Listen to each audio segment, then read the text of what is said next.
Welcome to my channel. Today I'm going to discuss the Analytical INTJ. INTJs lead with introverted intuition. This is their primary perceiving function. Extroverted sensing, their inferior perceiving function, is way down on the bottom of the cognitive functional stack. It is there, and it can be used in things like playing sports, and some INTJs are quite good at that. But for most of our lives, we INTJs take in the world through our intuition, and that makes us very different from most people. Not unique, but a distinct minority. The INFJ also leads with introverted intuition, but their auxiliary judging function is extroverted feeling, and that alters their approach to things drastically. We back our introverted intuition with extroverted thinking. The ENTP and the ENFP also lead with intuition, but it is extroverted intuition, and it can make for many differences as well. The ENTP does connect up introverted thinking with his extroverted intuition, and it helps to make him a cousin to the INTJ. But our feelings are well down in the stack, and they are introverted, directing them inwardly. I can tell you for most parts of my life, I feel myself as being successful when the feelings are completely outside of the picture. I lavish my feelings upon those I love, but otherwise I keep them tucked away whenever possible. I will save discussion of these other leading intuitive types for other videos. For now, I want to focus upon the analytical side of the INTJ. We take a task apart in our minds before we jump into it.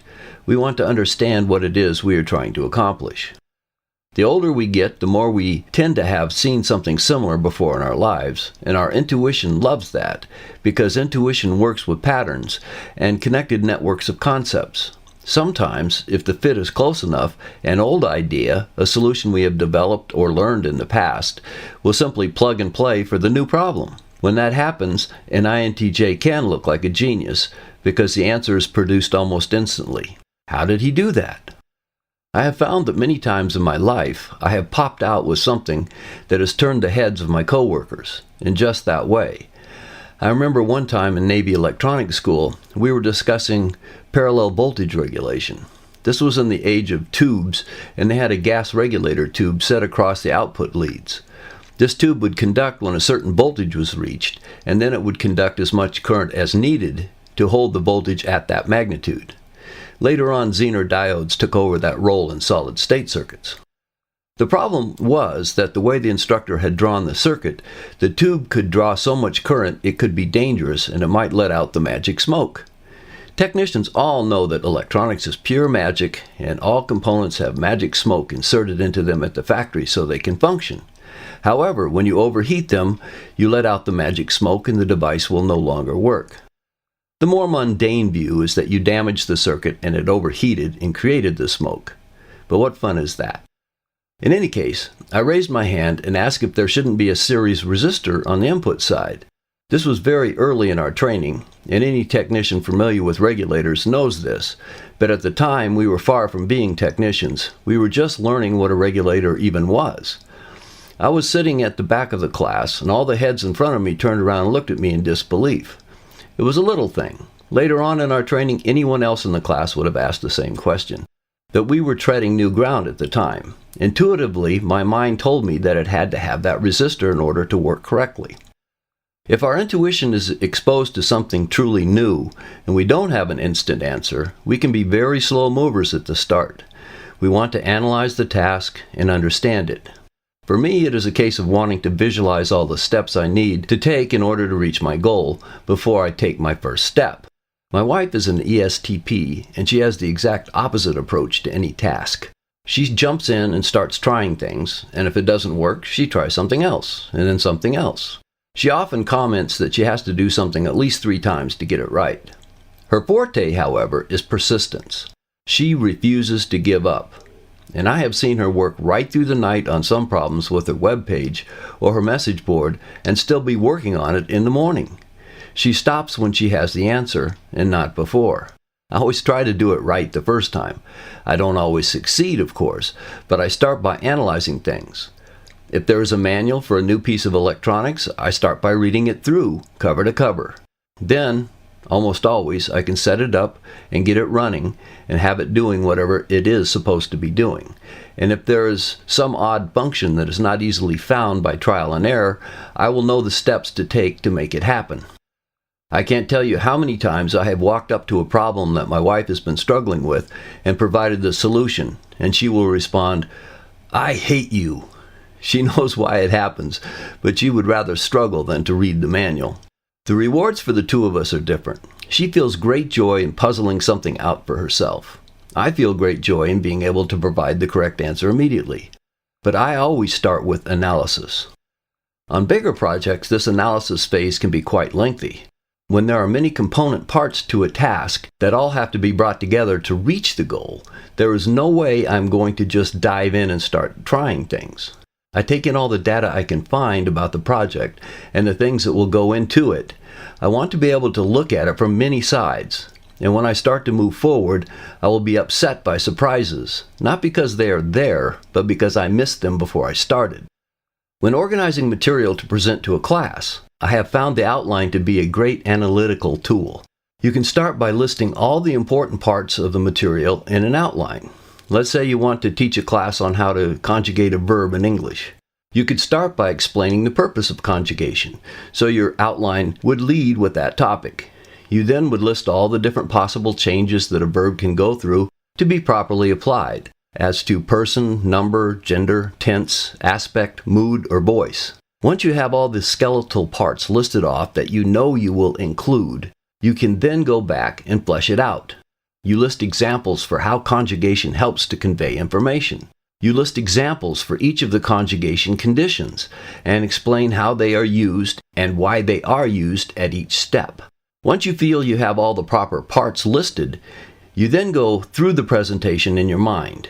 You might even write out a script for the lesson, but you do not want to read it to the class. You want to absorb the material so you can present it live. But I always wanted to know what I was going to say in order to check to make sure it worked for me before I put it to the class. Next, in the outline, I included information that was conditional. If a student wanted more information beyond the normal scope of the course, and I could supply it quickly enough, I had it ready to go. As I analyzed this material, I was busy working on the things that I would ask if I were sitting through this course to learn this topic. I wanted an answer to any reasonable question that I might get from a student. Finally, I would go through the lecture and identify places where I could ask questions of the class to test whether or not they were getting the material and to keep them engaged in what I was teaching. Analysis made teaching possible for me because to get up in front of a group of people and talk without all that preparation would have been difficult if not impossible.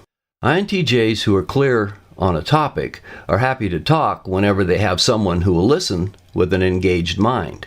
My wife and I have a working set of rules for engaging in discussions. She will let me know when I have crossed the boundary between something she is interested in and something she is not. She may want to know what I am doing, but may have no desire to have all the details. If I'm working on a video, letting her know that is often enough.